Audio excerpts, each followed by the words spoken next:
Hello, and welcome to the stream.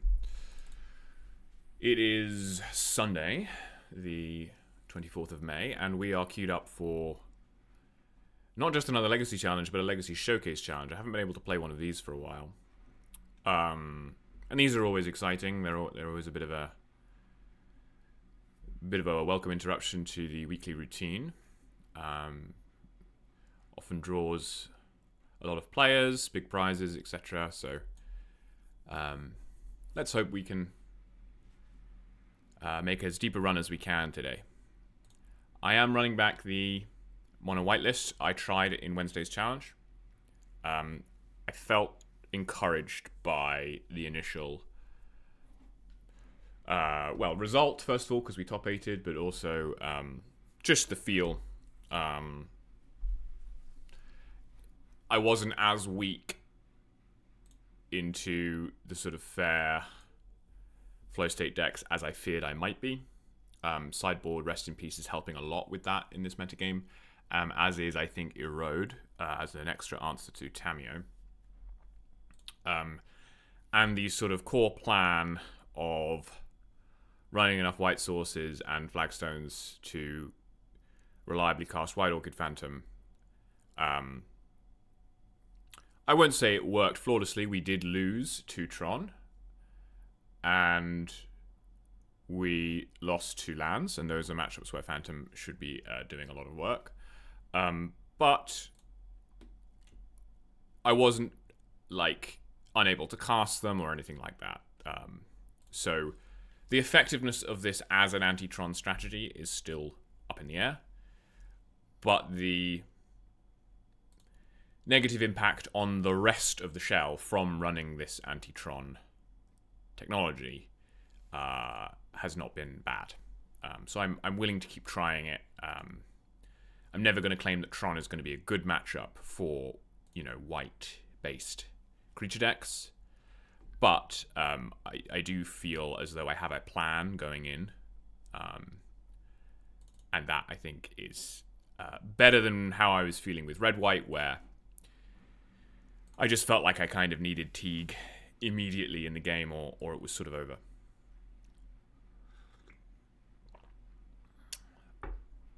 Hello, Life. Hello, John.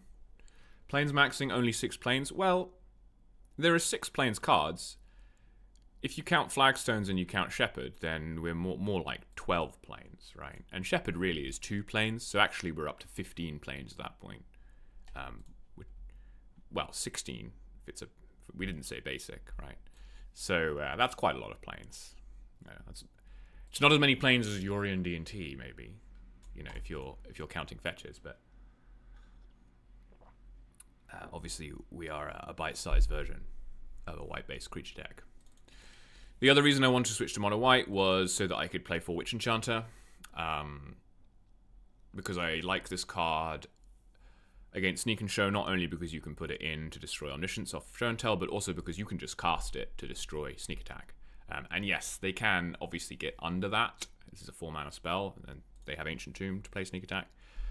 But it just means if they have to pass with a Sneak Attack in play, which a lot of your other cards are quite good at making them do, then you have a much more reasonable chance of being able to threaten to remove that Sneak Attack with these 6 cards, or with the 2 exercise after board. So at the moment, my opinion is that Sneak and Show and Tron are the best decks in Legacy, and so I'm trying to tech a little bit to beat those, or have a fighting chance against those, without compromising the sort of core matchups too much. Although I do think that Red-White will have a better matchup into blue mid-range than this will.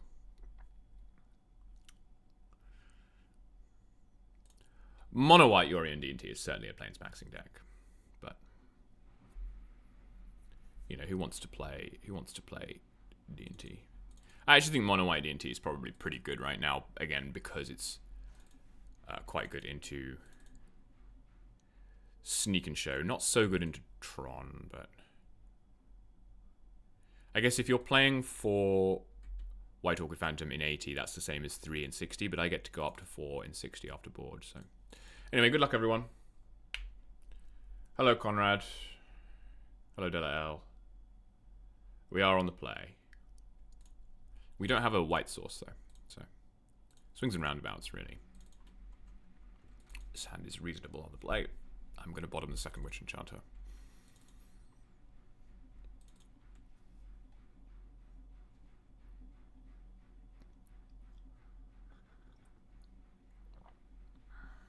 And then we actually have a choice about which land to play on turn 1. Yeah, I like Thalia against Sneak and Show in particular, because they are trying to resolve 3 and 4 mana non-creature spells, so... She's also reasonable into Blue-Red Cutter, which is having a little bit of a resurgence right now. As is White Orchid Phantom, so I like my Cutter matchup quite a bit, actually. I have a choice here about the land to play, because if they Thought Seize me, they can take my 3rd land. I guess you wouldn't, though, because I already have 2. And we may need the Witch Enchanter, so I'm just going to play the Plains. Well, Rip and Thalia are both in the deck, so... We're bringing back some classics here.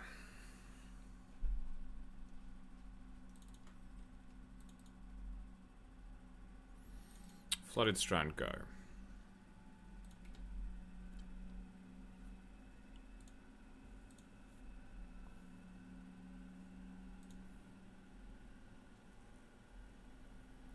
Do I like the deck in a field with a low amount of Tron? I don't know. I'll get back to that question. I'm going to focus on the game. So do I play the Thalia here, or do I play the Voice?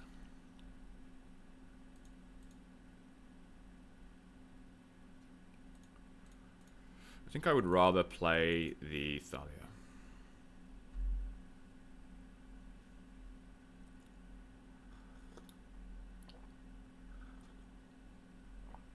Because they might be a combo deck. Looks like Sneak and Show to me with main deck Spell Pierce.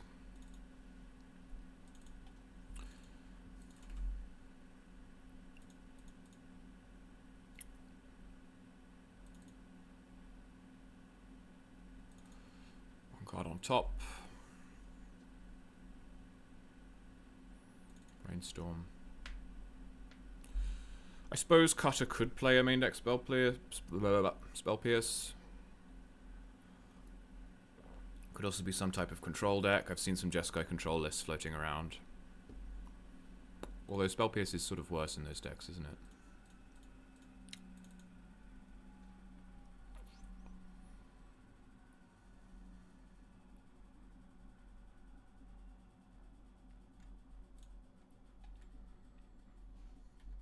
Okay, so it is Sneak and Show. Or it could be the Phoenix deck, although I don't think... Yeah, okay, it's Sneak and Show. Okay, well, we're just going to put the Witch Enchanter here and cross our fingers that it's not an Atraxa. Oh, they're going to stock up. Oh, interesting. Okay. Petal stock up. That's interesting.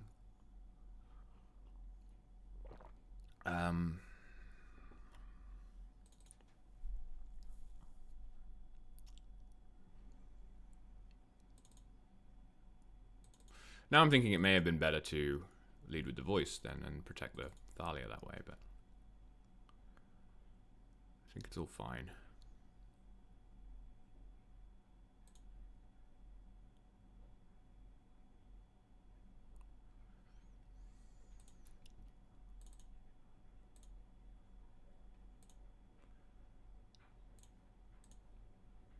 They don't usually run days, but...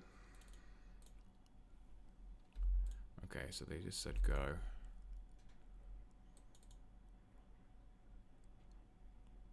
So no counter magic right now. Ponder.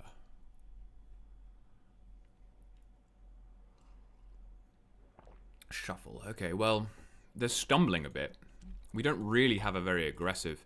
If I draw a Guide of Souls, I'm in a good spot, I think. But at the moment, we don't really have the aggression to punish this. And now that's interesting.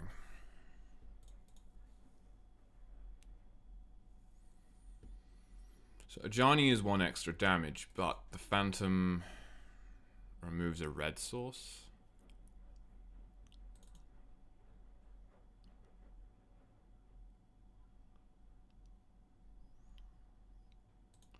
Phantom removes a red source. Does that matter? It doesn't really matter right now. I might want it for a soul land later. I'm going to lead on the Ajani. The damage is quite important here.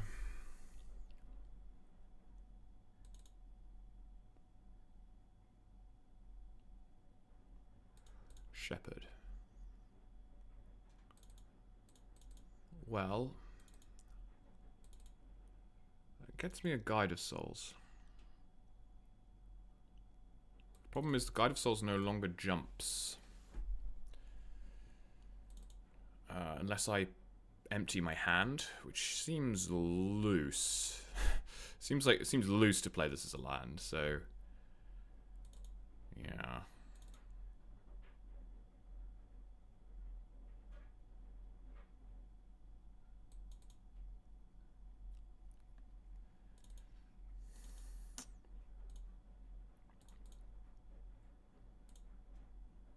Because it would be 3, 4, 5, 6, 7, 8. Next turn, so this is 6, and then next turn it would be 9. Okay, so it doesn't actually change my clock if they don't interact. I suppose I could also get a Plains here. Actually, maybe... A Plains may have been better there. I should have considered Plains, because Plains lets me play Phantom. 6 plus 8 is lethal if they fetch. So I actually think I was supposed to get Plains there, and then I would be able to play Witch Enchanter if they went Sneak Attack. Well, if they go Sneak Attack past, they die. So maybe it doesn't matter.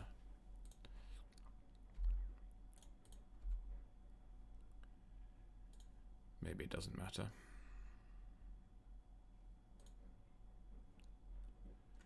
Let's see what they do. This is the key turn for them, I think. If they put in an Atraxa, what are we going to do then? Okay. Well, I will take that. I will take Tron, not Tron, Sneak and Show stumbling in the first game. That's a good start for us. Winning the die roll, I think, was pretty key there. Here I will bring in these 9 cards. Take out Phantoms here. Take out Swords. And I have 2 more cuts. Probably Staff.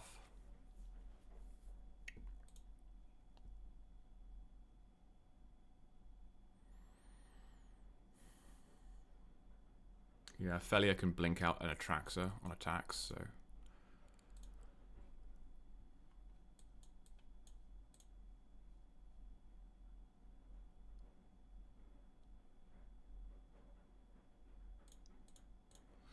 Yep, that all makes sense to me.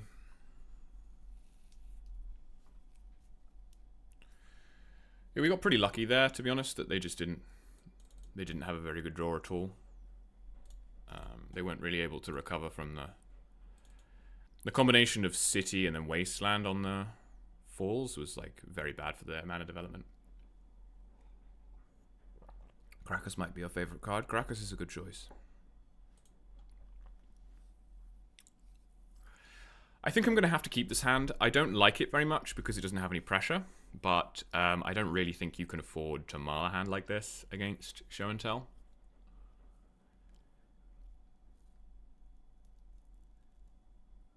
I don't know, though. Like, what are we going to do? We're going to do nothing, right? We're just going to sit here and let them sculpt their hand until they can beat Static Prison.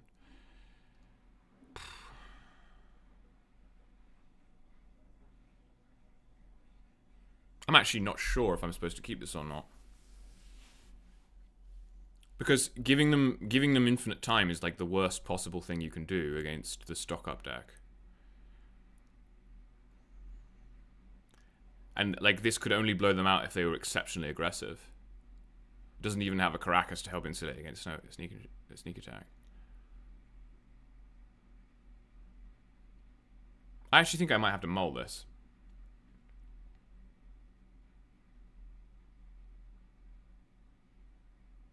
Because I literally can't attack at all.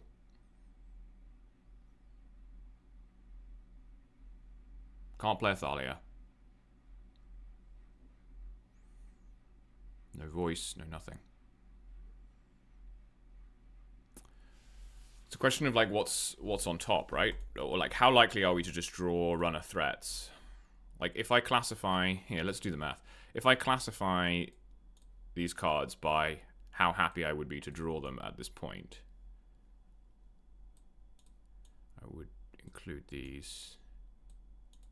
Like I would want to draw 2 of these 26 plus Containment Breeze 28 cards. I would want to draw 2 of those.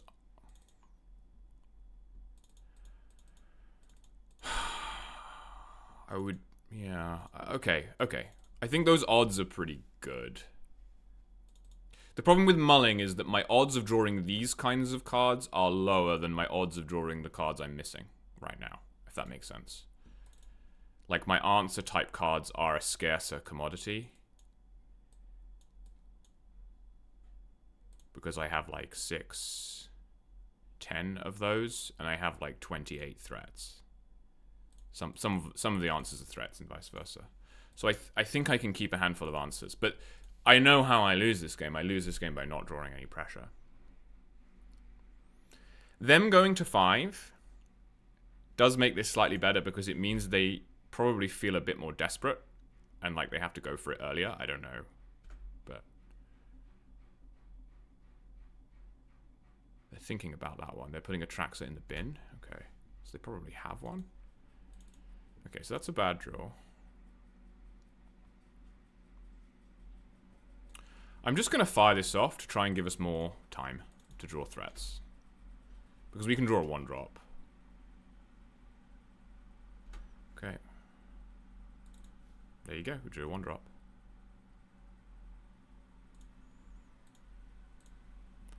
Now we just need this pride to go the distance.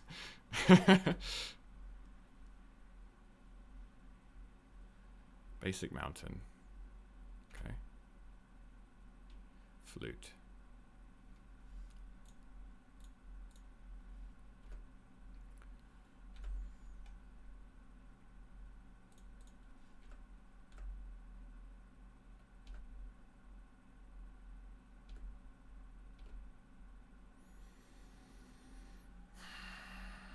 Am I going to flute here?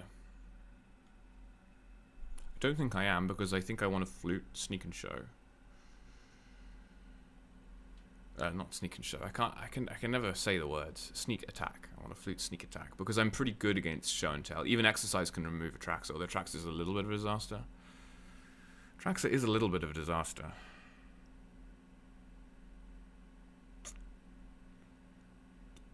But if I flute Show and Tell and they go Sneak Attack, Petal, that's kind of a disaster too. So I think I'm gonna pass. Am I willing to let them cast a Sneak Attack? I am, right? Yeah, I am.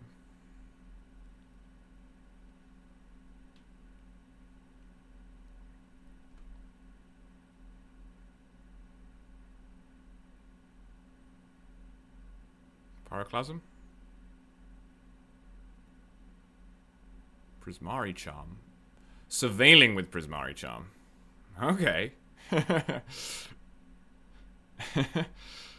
Interesting.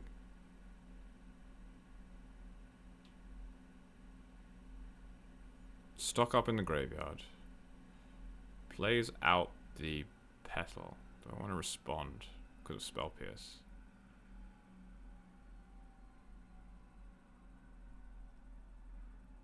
No. I think I'm happy to let you Spell Pierce. I'm just going to name Sneak Attack. I want to use my mana here, I think.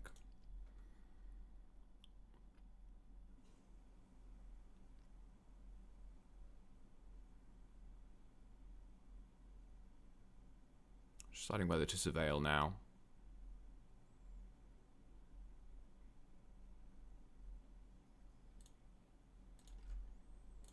I think so. Yeah, that was a fast round, Life.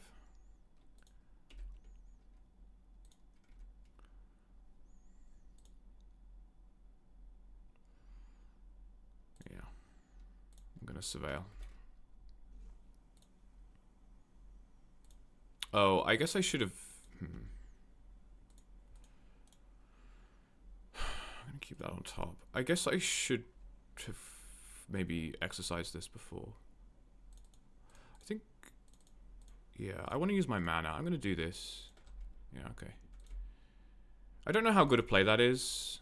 I think with the prison in hand, it's fine. Pyroclasm now. Okay. Go.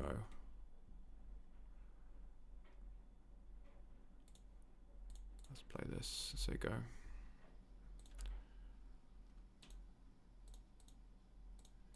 Third land.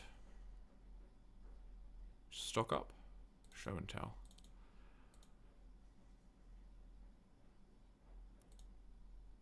Do I put in the Witch Enchanter or I put in the prison? I'm going to put in the Witch Enchanter. If they... I know they can attract her, but... I think that's fine. Emrakul.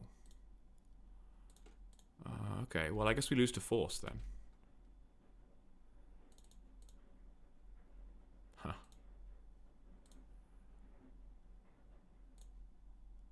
Okay, they did not have Force. That feels like a very desperate play from them. I do not want to use this because then they'll have an Emrakul.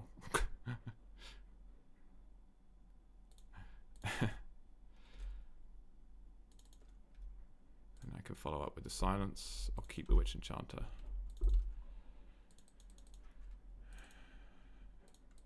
Yeah, show and telling in an Emrakul almost never works against the white deck, so...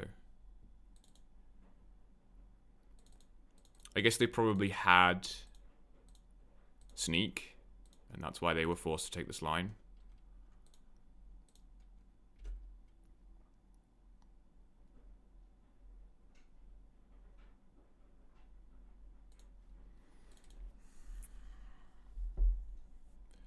Three plus 5 is 8. If I do 5 now, plus 7, that's 12. Still not enough to kill you. Oh, Prison Priest combo. I didn't even notice that. I definitely should have cast the Priest. Oh, that was dumb, actually. That was really dumb.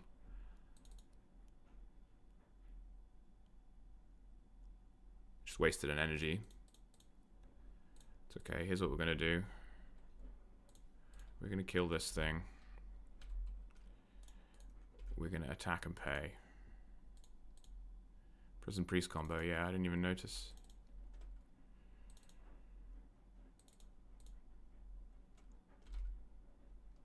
So now we can respond with Priest. This is kind of risky because of Force, but I don't mind. Alright. Okay, we got there. We, yeah, it's bad versus Force, yeah. I really butchered those last few turns. But their hand was just clearly so weak, so... I don't know. That was kind of loose. I admit that was very loose. But it's fine, we got lucky. We're all good. We're all good. We're 1-0. 1-0 is good.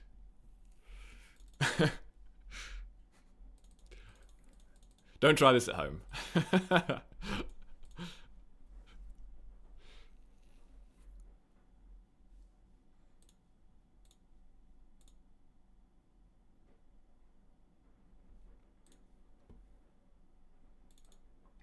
If you play like that, Sneak and Show is the best deck in the format. I mean, I think Sneak and Show might be the best deck in the format anyway. Quite frankly.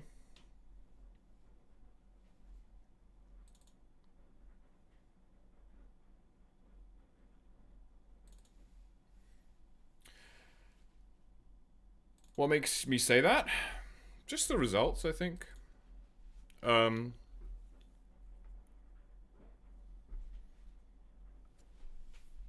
The results and yeah, and the fact that it has a great matchup, I assume, into Tron, and a great matchup, I assume, into the kind of decks that beat Tron. For example, Blood Moon decks and lands.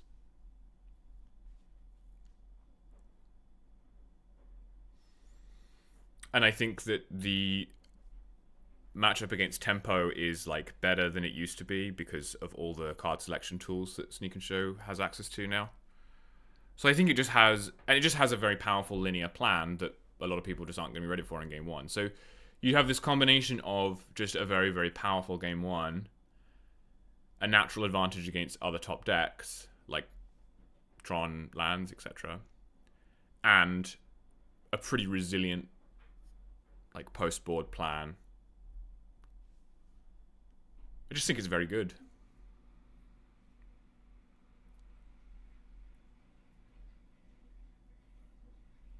I don't think that it is bannable currently. I think that Tron could be bannable despite being like in the aggregate worse than Sneak and Show, just because Tron has like unhealthier play patterns.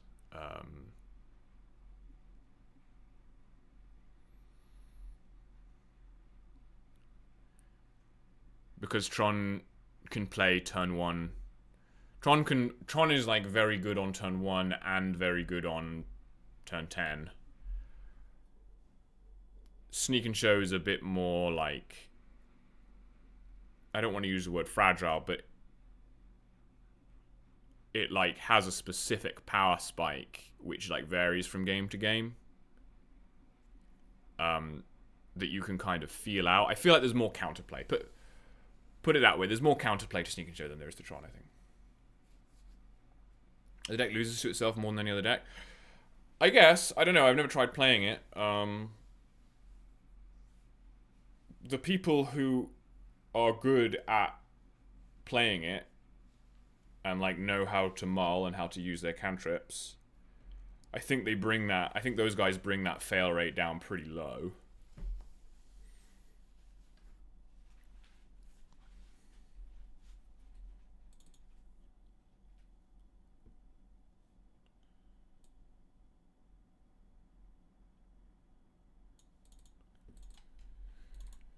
Like JPA, I mean, if you look at JPA's like results page recently, I mean,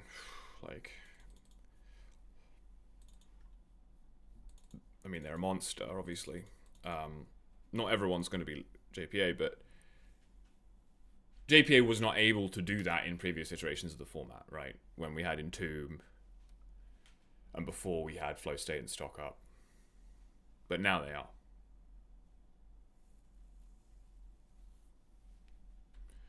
JPA is broken, but the point is they weren't broken in some previous metagames, right? They would like randomly top 8 a tournament once in a while, and people were like, oh, like Sneak and Show's back.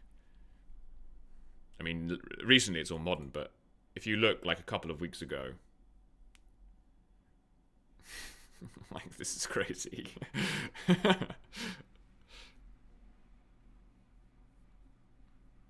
And then today in 11th place finish. And yeah, new tools, right? They just keep getting new tools, right? Obviously earlier they had Stock Up was huge earlier in the year, but like this isn't playing Flow State, but I've seen decks play 2-3 Flow State, and now they're playing this Prismari Charm. Also seems very good, actually, considering it's like a mini Pyroclasm that is also card selection and also a Brazen Borrower. Like, that's crazy. You don't think it's the deck? I don't know. The thing about this deck is that you can lose. It's a lot of ninths. You can lose to someone who's really bad as well, because all they do is they go turn 2 Show and Tell, and then you lose. So it's like, it's fun for all the family, right? Because you can win. I think like Energy is a little bit like this as well, where it ends up with this big metagame presence because you can win quite a lot with Energy just by tapping your lands and playing the cards. You can certainly win quite a lot with Sneak and Show just by like playing the cards. But then you also have people who like understand the deck on a deeper level and will bring up that performance quite a lot. So you have this like high baseline rate that is also able to be improved. And that, to me, that just seems like a winning recipe for a deck, like in general. Just not like, oh, whether I'm going to choose it or not, because that's more about how well I can play it. But like, just in terms of how much of an impact it's going to have on a metagame. I don't know if that's the same thing as being the best deck or not. Probably not. But like, Energy and Sneak and Show both fit that bill, I think. I actually don't think it's the case with the Tempo deck, because I don't think the Tempo deck will carry you quite as hard. Because yes, there are games with Blue-Black Tempo where you play Tamiyo, then you play Brainstorm, and then you win.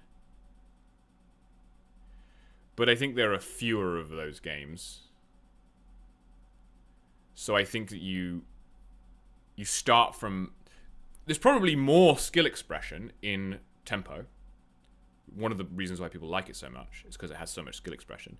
But I think you start from a lower baseline rate. I think if you give a Tempo player... Not Tempo player. If you give like a... You know, the median Legacy player a Tempo deck, they're actually just not going to do that well. They won't like lose all the time. It's not like Doomsday. Well, what else is actually has a high skill floor? I think Lands actually has quite a high skill floor. Yeah. We were thinking along the same lines. But I actually think Tempo has a reasonably high skill floor. I think that while I'm on the subject, I'm just pontificating. I think the blue-red deck has a higher skill floor than the blue-black deck.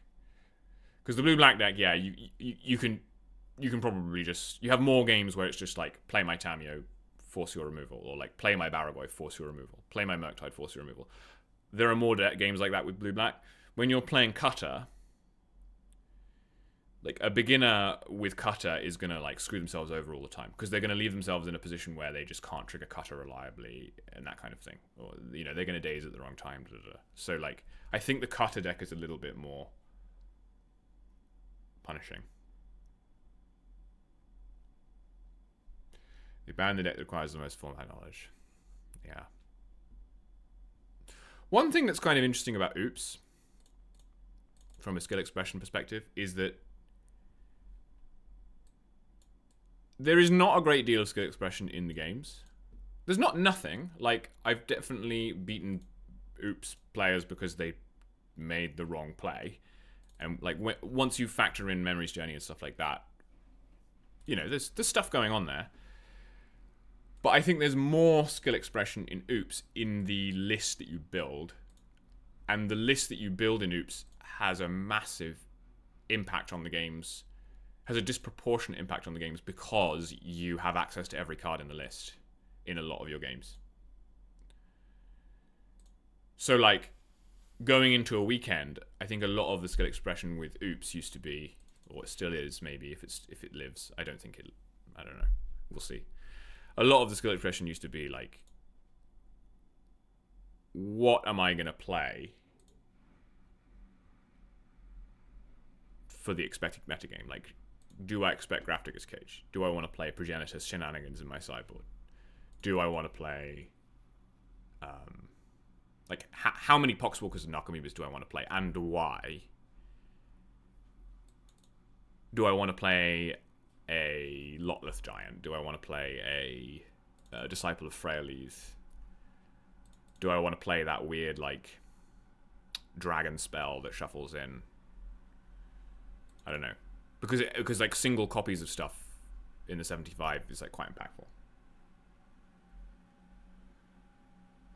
But yes, Oops probably has the highest skill floor. I actually don't know. I actually think the Show and Tell skill floor might be higher than the Oops. Sorry, not the highest. Has the lowest skill floor, as in... has the highest floor in the sense that the lowest skill expression will still perform well, but it has a low skill floor in that you don't need to be very skilled to do well with it. I don't know. I'm using the wrong terminology. But, like, I actually think that Show and Tell is easier to win with than Oops because you have Force of Will. And Force of Will is just, like, a massive safety net for a lot of stuff. So, that's my hot take, is that the Brainstorm Ponder deck is easier to play than the Oops deck.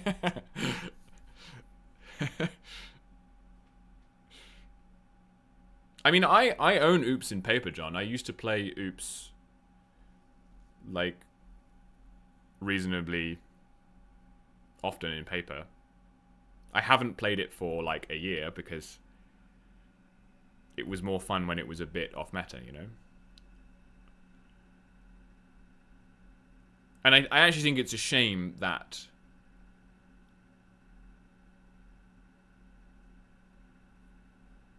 it got pushed to the point where it needed a ban, because it was really cool. Oops was really cool. Like, if you've watched that Rustic Studies video where, you know, it's like a retrospective on like how the deck came to be, and like basically a celebration of how far it has pushed the mechanics in this game, in much the same way as like something like Vintage Dredge, right? I think it's a really cool thing. It just stopped being cool when it became ubiquitous. Yeah, Pax of Negation is not as I would say it's not as forgiving as Forceful, put it that way.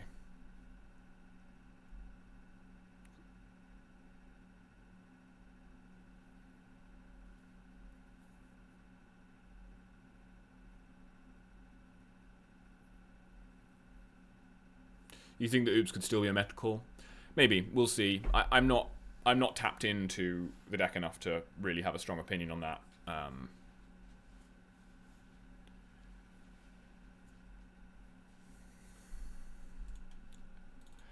I think in 2026, without 8 spies that cost 4 or less,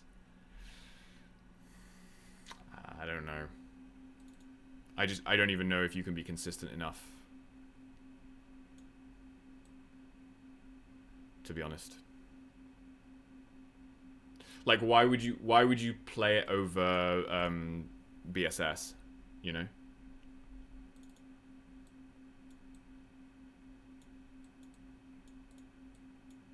I guess you're better against null rods than BSS, but BSS can be very fast, so yeah, I don't know.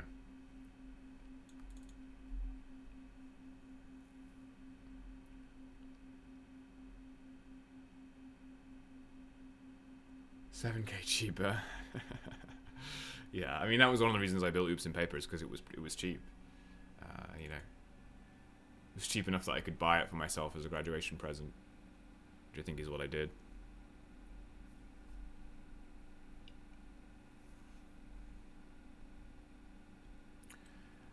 And I don't regret that, because the expensive cards were the Force of Vigors, and I still use the Force of Vigors. I guess the pacts were quite expensive as well, but how often did I play it in paper? I think I played it at like 2 mid-size events and like a bunch of weeklies. Not much. I thought I would play it more, to be honest. I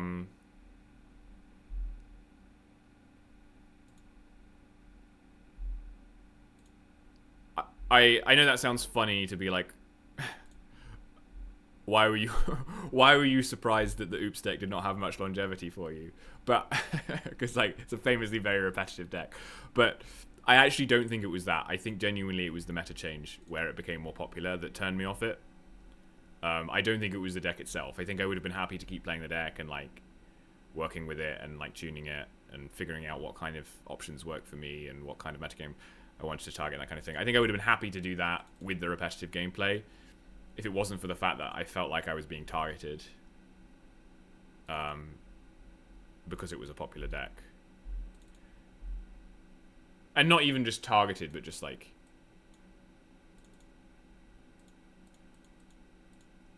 I liked it because it felt like it was zagging rather than zigging. And then of course it was just zigging, so...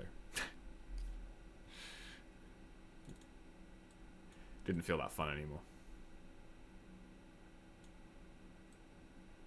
And I stopped playing it online.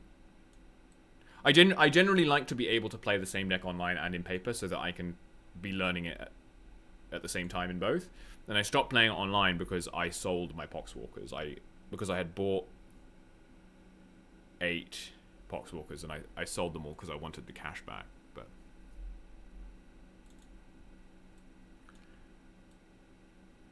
and maybe I should have kept like 2 or however many you need to play the minimum list. But and I know there are walkerless lists, but I think those lists are just like bad.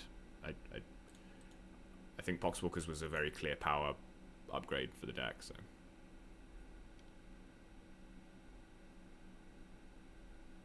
You need to take part in the conversation.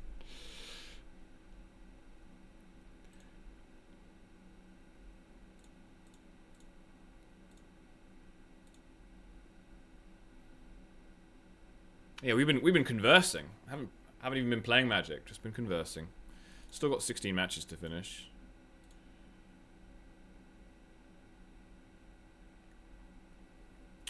So I should probably take a quick break.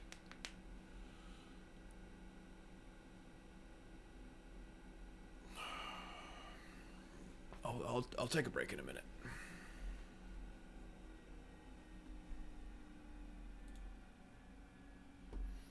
I guess I might want to write down matchups and stuff. So we faced Sneak and Show, and we won. Mostly by outdrawing our opponent. Or our opponent's deck just not doing anything. It's kind of what happened.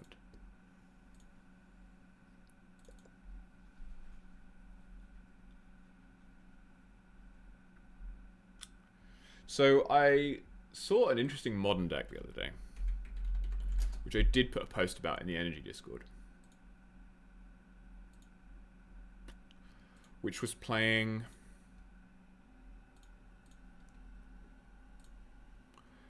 Safi Eriksdotter, and Renegade Rallier, and Goblin Bombardment to have an infinite combo.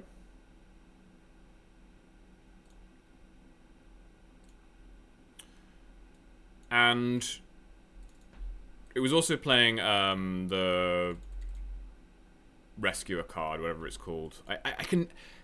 For some reason, I've played a bunch of this card, and I can never remember what it's called. It's the 3-mana 3/2 lifelink creature that brings back a 2-drop from your graveyard, but that thing can't, or 2 or less, it can't attack or block until the original creature leaves. And I've played the card a bunch because I've played it as a one-of, like, a bunch of times in D&T. I love the card. It's really fun, and I can just never remember what it's called. It's called Extraction Specialist. That name just won't stay in my head. And I almost never have that with cards. Like, I'm generally pretty good at remembering the names of cards. But that card... that card I do not know. So they were playing that as well. And then... the problem I was having was like, well... how... would this be any good in Legacy? How would I put it to Legacy? You get Once Upon a Time as an upgrade.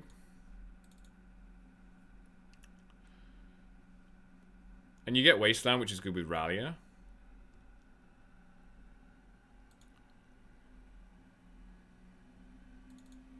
But it's hard to play Amtraptor. A, because I don't really have room for it. And B, because you can't Amtraptor into Rallier. But with only 3 of them, I would happily play Raptor. But I just don't have the slots. Because, like, what could I cut? I could cut the Rituals. I could cut probably maybe a couple of Voice. And I could cut the Static Presence. If I'm going to do this thing, I can't really cut the combo pieces. But I can't cut the Rituals. Because then I'm not going to combo either. So then I have, like, at most 4 slots. It's never Raptor over Voice. The thing about Voice is, like, this is what I was thinking. Because Raptor's a better card, but Voice means that you can combo during your turn, and they can't interact.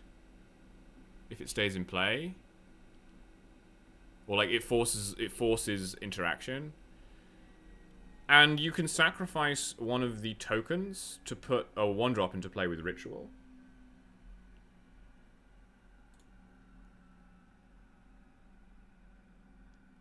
And Raptor is not hot with Rallier anyway, because if you reanimate Raptor, like, Raptor's ability only triggers... you only get the full ability if you cast it. Whereas Voice is a 2-drop that you can bring back with Rallier and be fairly happy about that. So I think you definitely want at least 3 voice, and voice is just generally quite good in Legacy. Raptor is busted.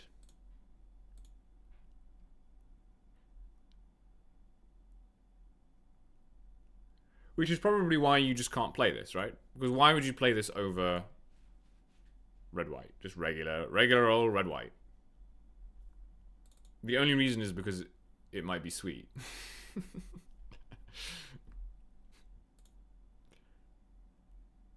So, yeah.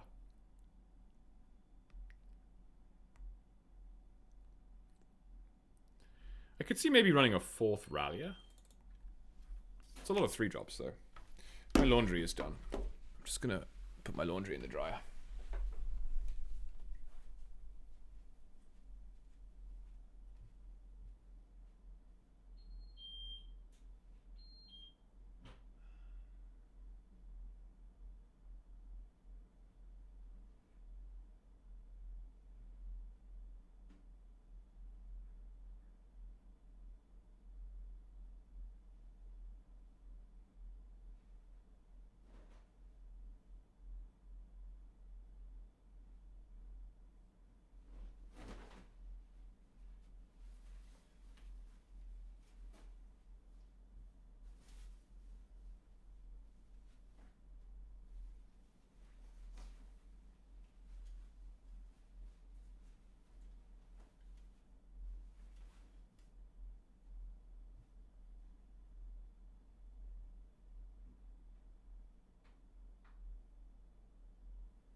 Yeah, Raptor into Once Upon a Time is fine.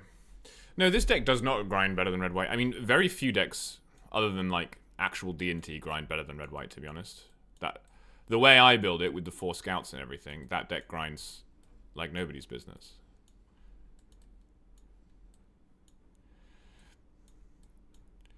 One possible way of giving this a USP is that if you're playing these kind of cards or like other hate bears you can think of, I don't even know what else there is that would work, but like these kind of 2-drop hate bears, well, you can get one into play on turn 2 pretty frequently because you have A, extra copies of Once Upon a Time, and B, if you play a 1-drop, you can Birthing Ritual into a 2-drop hate bear on turn 2. That's the only like USP I can actually think of, and that's not particularly good.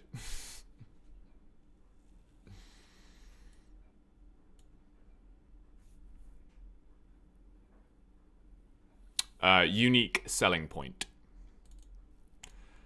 What a lot of Magic players would refer to as like an edge.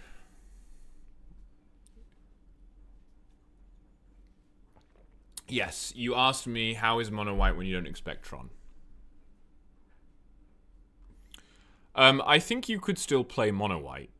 I don't think I would be playing White Orchid Phantom if Tron was not a thing. That's my answer to that question. I played mono white back in February when there wasn't that much Tron around because I wanted to beat lands and I wanted to beat the energy mirror. And I think that mono white does actually do those things.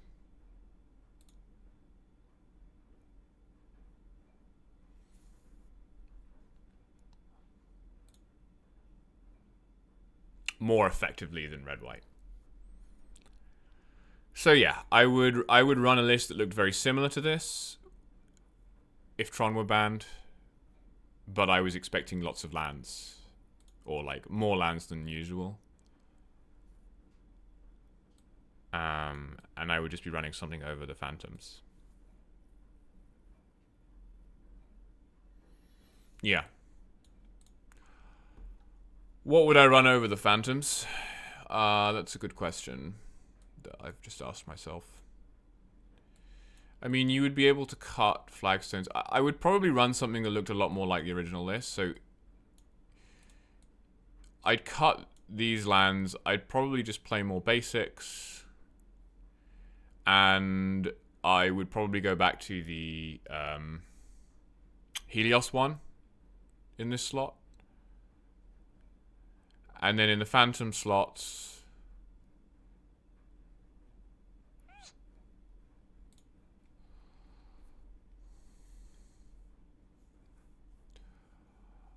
I might play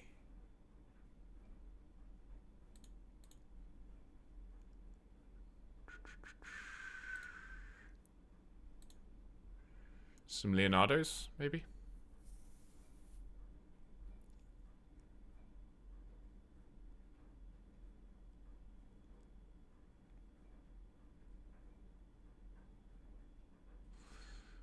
Something like that.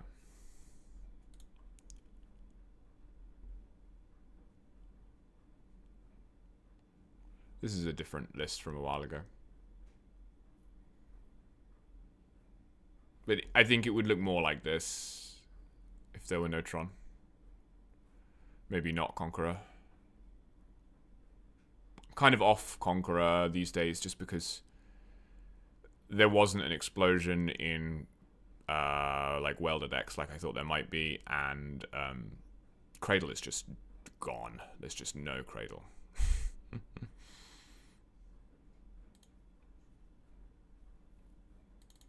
Just haven't seen a guy's Cradle for a long time.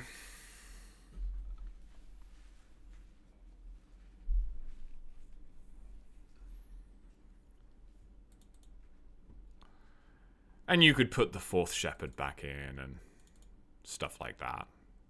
Played like 2 Leonardo, fourth Shepherd, something like that.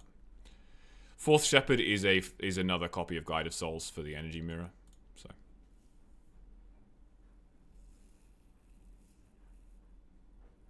yeah, I mean Tron's very good. Yeah, and like the point is that these cards are never actually bad, right? Because A, they work together. Like, you play against blue-red. Like, God forbid they fetch their island, because then you're just like slamming 2/2 flying sinkholes, you know?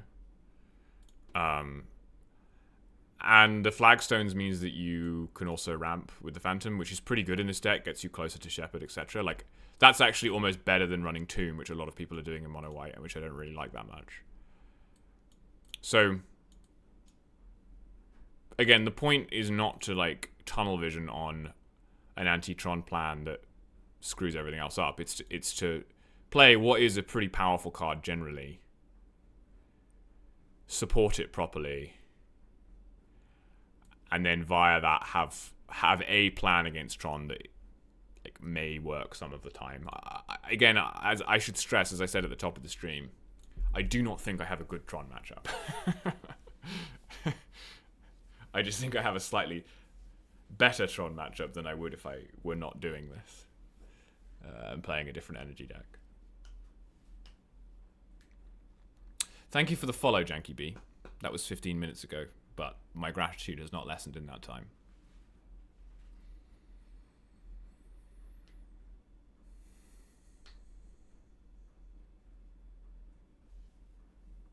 If you were more worried about lands and energy specifically than show and tell, you could also consider replacing the exercises with Wrath of the Skies, or like run one exercise. I like to bring in one exercise against Murktide decks, so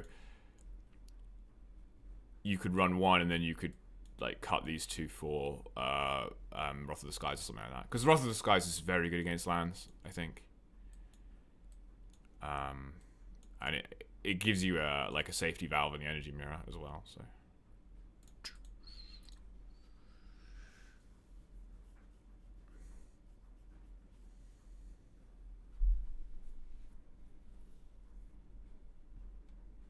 okay, round 2. I did switch the Wrath for exercise 2. I decided I wanted the consistency. And I decided that, like, just because I only bring in one exercise against blue-black doesn't mean I can't run 2 exercise. Right? I can just have 2 and only bring in 1, and then bring in both against, like, the Tron decks, etc. Sneak and show. So, that, yeah, I kind of got over that mental barrier and just played 2.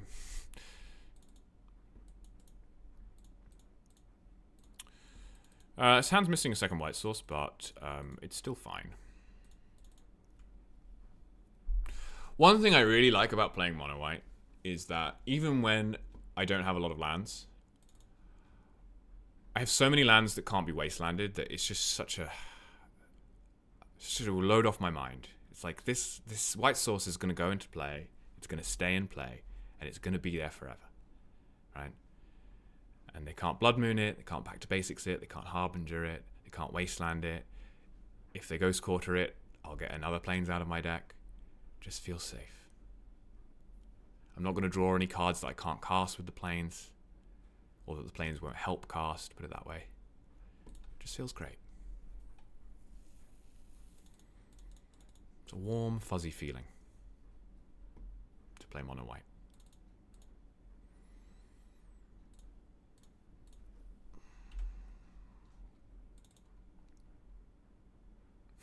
Yes, that is when you get smallpoxed, exactly. Yeah.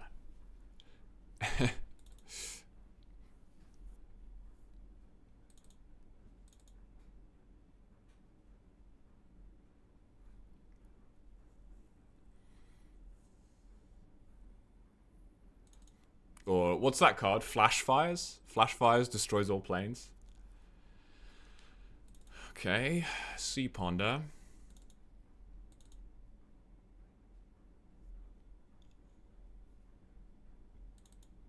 I would love to draw a white source.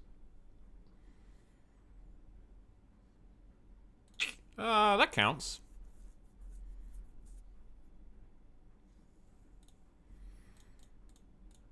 That counts. I'm going to do this so that I can Hania plus Ajani and draw a card, rather than just running out the Ajani now.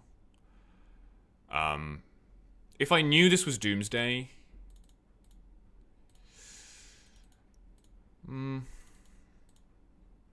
If I knew this was Doomsday, I might run out the Ajani.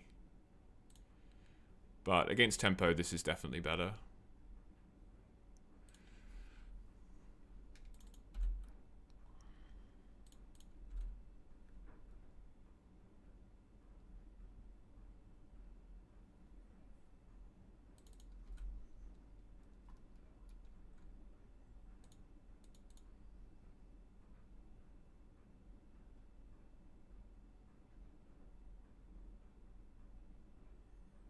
Okay.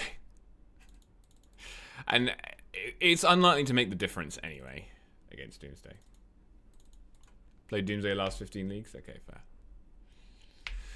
The point is, I'm not going to win this game anyway, right? Realistically.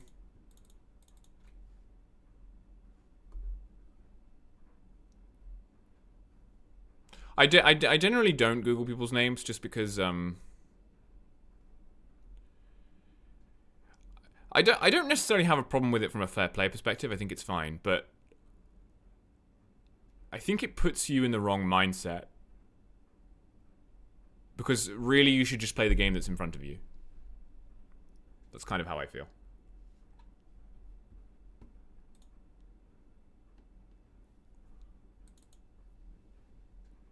And again, this isn't a big deal because, yeah, if I'd played the Ajani, I'd have 2 extra power, 3 extra power, and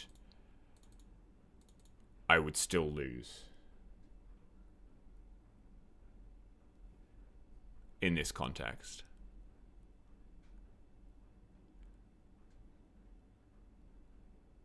Because I didn't really have the option of wasting them, which would have been something that might have actually impacted this turn. We should look at their list and screenshot it, because that actually is helpful.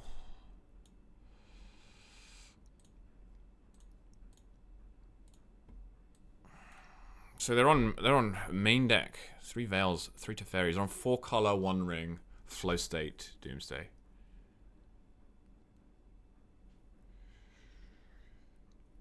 Well, that's interesting.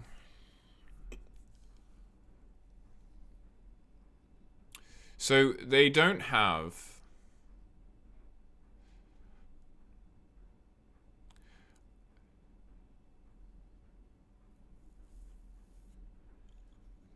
Personal Tutor or Tamio.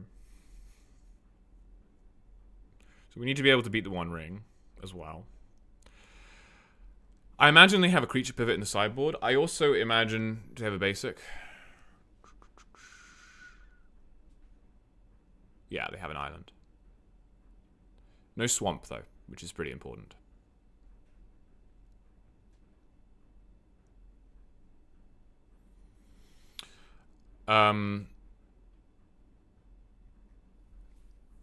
If they are good, they won't bring in the creature pivot, right? Because the creature pivot's just very bad against us.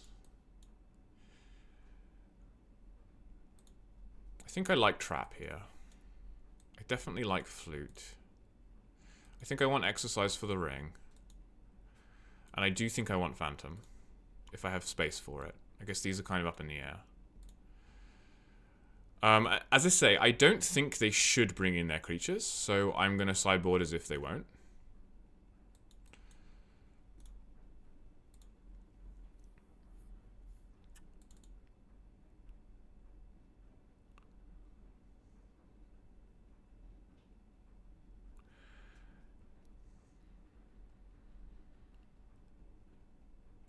So I think the cut here is Shepherd. Keep in Harlia because it combos with Pride.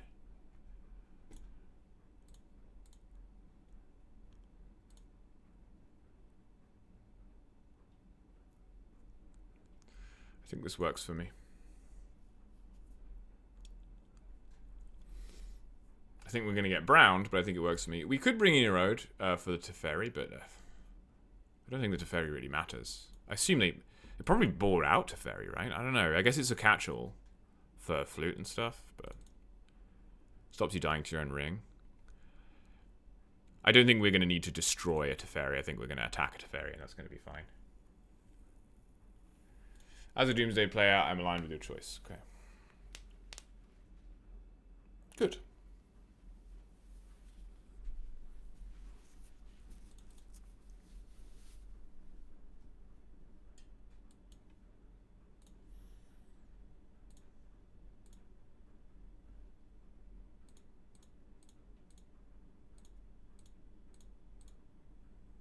You're not my favorite. I don't know what you mean.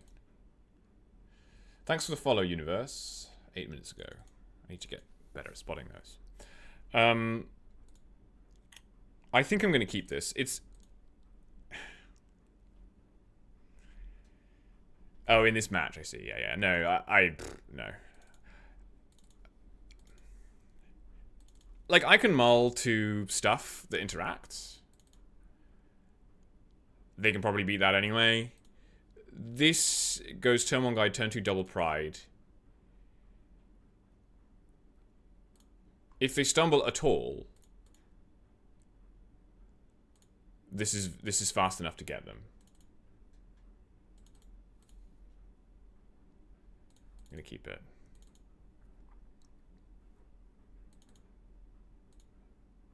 And the thing about this list is that they're just as likely to play a ring as they are to play a Doomsday.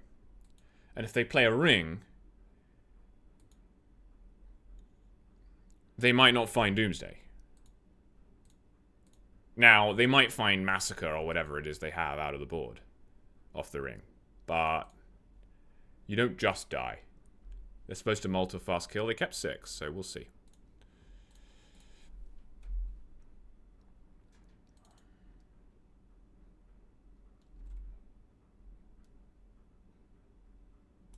I should not auto-yield here. I should bluff trap. Okay, they drew the island. That's kind of big, actually, because it means that Phantom is a Stone Rain. Big if true.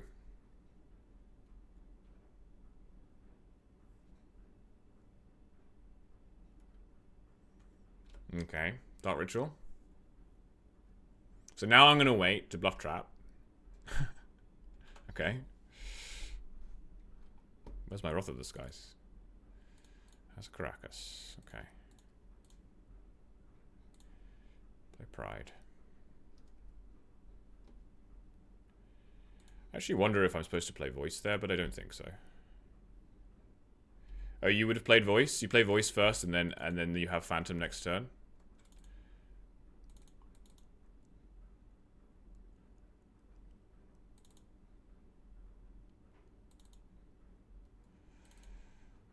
My instincts were telling me just to flood the zone. But you'd play Phantom? What? You know Phantom can't target basics, right?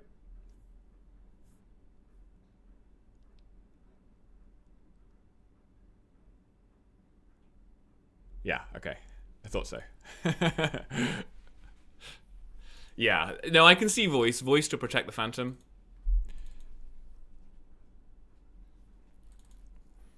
But I think this is faster than Voice, and I think they are now down to few enough cards. Again, I should not be auto-yielding. They are now down to few enough cards that a Force of Will on the Phantom actually probably just kills them.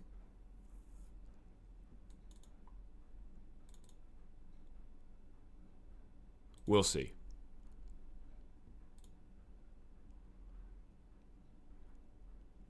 I think this is faster because it puts 4 power into play instead of 3. And then the turn after, the turn after is when I get a really big jump in power. They have enough resources to win this turn if they have Doomsday in a draw. Yeah, I know. I know. I just, you know, Voice of Victory also wouldn't stop that, so it's whatever, right?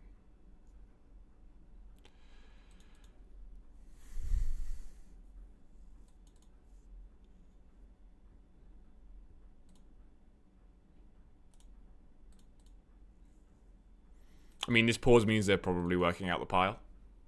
So I think we're probably hitting the end of round 2 pretty soon here, but we'll see.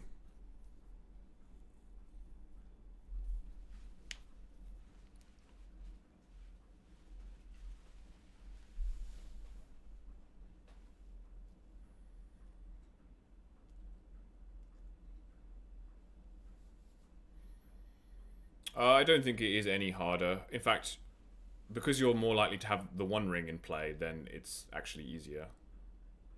Because all you do is tap ring, and then you tap ring after Doomsday is always a kill. So.